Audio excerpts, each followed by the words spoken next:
السلام عليكم ورحمة الله وبركاته. اللهم صل وسلم وبارك عليك يا حبيبي يا رسول الله. النهارده معانا فيديو جديد، هنعمل النهارده شوربة السي فود بطريقة سهلة وبسيطة. معايا اللي هما الأكياس يا جماعة، اللي هي المجمدة ديتي، ماهوش فريش يعني، هو أكياس مجمدة. عبارة عن جمبري، كابوريا، بلح البحر، قطعة كده من فيليه. معايا بصلاية مقطعة في الكبة، معايا توم مفروم، معايا سمنة، معايا كزبرة مفرومة، جزر متقطع ناعم، وتوم مفروم. دي المكونات بتاعتي يا جماعة. أول حاجة هنجيب الحلة اللي نعمل فيها الشوربة، بجيب معلقة من السمنة على شوية زيت صغيرين، وهنستنى لما دي سمنة تسيح معانا، وبعد كده ننزل بالبصل اللي احنا عاملينه في الكبة. بعد ما نشوحه كده مع بعض كده، نشوح البصلة، هننزل بإيه؟ بالثوم المفروم والجزر. الطريقة دي يا جماعة أنا جربتها ويعني بعملها على طول، وبتطلع معايا بنتيجة كويسة و... وطريقة سهلة وسريعة وبسيطة، يعني ايه، جربوها وإن شاء الله مش هتندموا بإذن الله. عايزة أقول لكم طعمها والله جميل، يعني جميل قوي، وجربوها. أول حاجة زي ما قلت لكم، هنشوح البصلة كده الأول، وبعد كده يعني نستنى على البصلة شوية لما تصفر شوية، وبعد كده ننزل عليها بإيه؟ بالثوم المفروم. نمشي مع بعض كده يا جماعة خطوة بخطوة. كده البصلة بدأت تصفر معانا، هننزل بالثوم المفروم، وبعد كده هننزل بالجزر، بس لما ريحة الثوم بس تطلع معانا الأول، وبعد كده ننزل بالجزر بتاعنا. قلنا الجزر هنقطعه قطع صغيرة، منقطعوش قطع كبيرة عشان ما تبقاش باينة في الشوربة أوي، يعني احنا عايزين تبقى الحاجة كلها ايه، حاجات صغيرة كده زي ما انت شايف. طبعا لو مش عايزة تحطي جزر براحتك، دي اختياري يعني زي ما انت عايزة تحطيها، مش عايزة براحتك، يعني دي من غير الجزر برضو عادي. بس يعني انا كنت بعملها اول من غير جزر، بس احنا لازم برضو كل مره نعملها بطريقه شكل مختلفه، نجدد يعني في اكلنا وكده، ميبقاش كل مره نفس الخطوات ونفس الطريقه، لا لازم نغير في الاكل يا جماعه.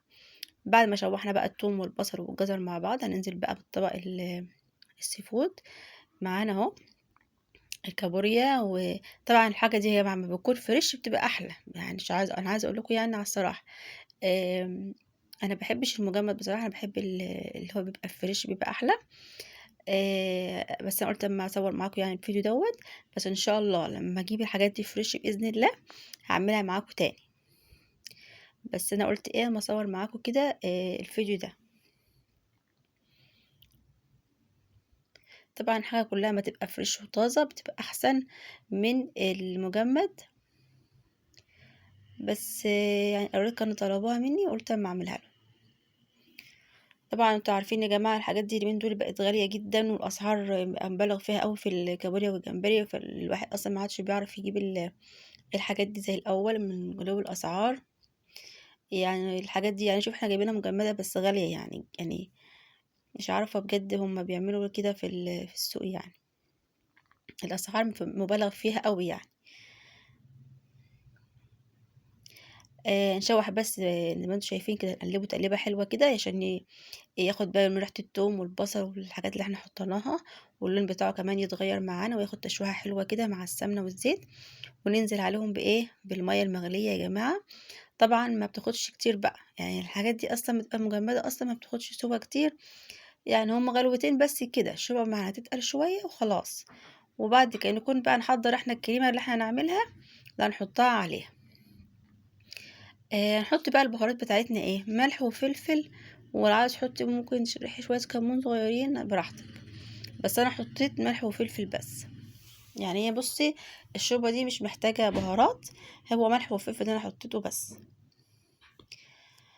طبعا لو انت عندك فلفل ابيض يبقى احسن واحسن كمان، عشان يبقى ايه، ما يبقاش باين في الشوربه. بس انا ما عنديش فلفل ابيض اصلا، يعني فلفل ابيض ده بس ما بستعملوش يعني قوي، فحطيت اللي كان عندي في البيت.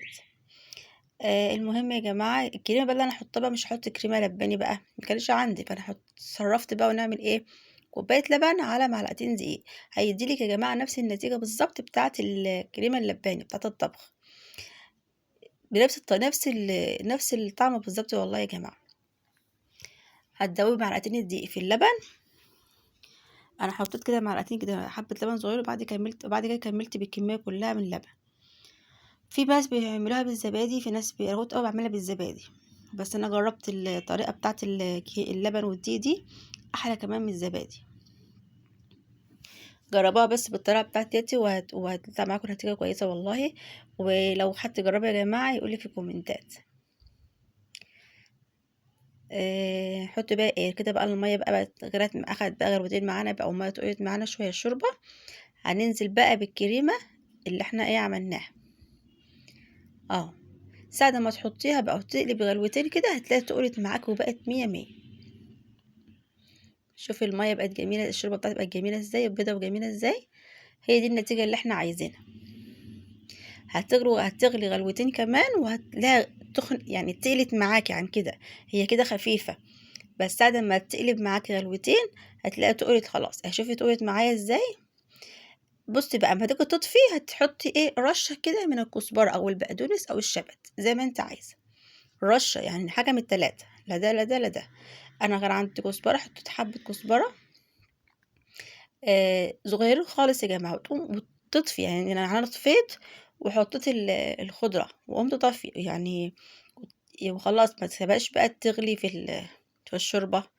لا احنا مش عايزينها تستوي في الشوربة. لسه بتبقبق كده، بس هي تطفي عليها يعني كده. بعد خلاص بعد ما عرفتها اهو، شفتوا تقلت معايا وبقت جميلة ازاي. عايز اقول لكم كان طعمها والله جميل، وجربوها على ضمانتي. بس متنسوش بقى يا جماعه باللايك والاشتراك وتفعلوا الجرس عشان تشجعوني كده اعمل لكم فيديوهات جديده وحاجات جديده كده ان شاء الله معاكم. و... وانا والله لما باجي اعمل اي حاجه بعملها معاكم وما ببخلش عليكم باي حاجه. والسلام عليكم ورحمه الله وبركاته.